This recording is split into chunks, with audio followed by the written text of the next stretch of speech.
Hello, this is Randy Shea with PropertyTaxWatchdogGroup.com. Today's message is about the Victor Farmington Library. Many of you became aware for the first time something about how they operate that you found to be disturbing. It may not be the reason why the library proposal got voted down by a margin of more than 2-1. But there was some things that started to show about how their board decided it was okay to operate that a lot of people did not like, and in terms of transparency, openness, not willing to answer questions. One of the main questioners, for those that know about this, was George Heltz. He's a CFO, he knows his stuff. And granted, a lot of what he put out, some of it was hard to verify, but he put it out, and some of it was pretty easy to verify. But the big thing is that the library board chose not to be responsive. That was sad. Now, the reason that is mostly, and the reason it probably, the board's not going to change, and they sort of have a bourgeoisie attitude. And not to say that the library in general, we love the library, and this is not Tim Nivers, it's not a reflection of any of the staff or any of that, but the board itself, the reason they can kind of feel like they can be that way is there's no checks and balances. Now, I was in the U.S. Army.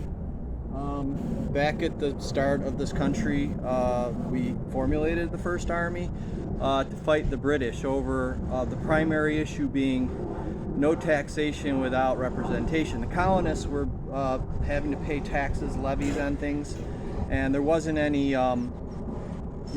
input from the colonists. They didn't have any representation over in Parliament, and so a lot of people were upset about it.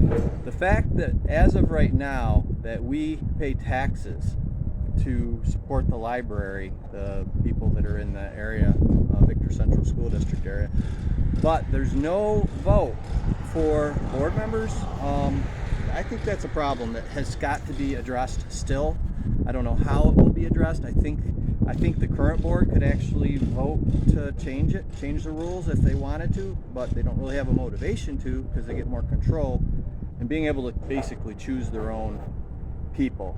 Now, I mentioned George Heltz earlier, highly qualified. Why doesn't he do something?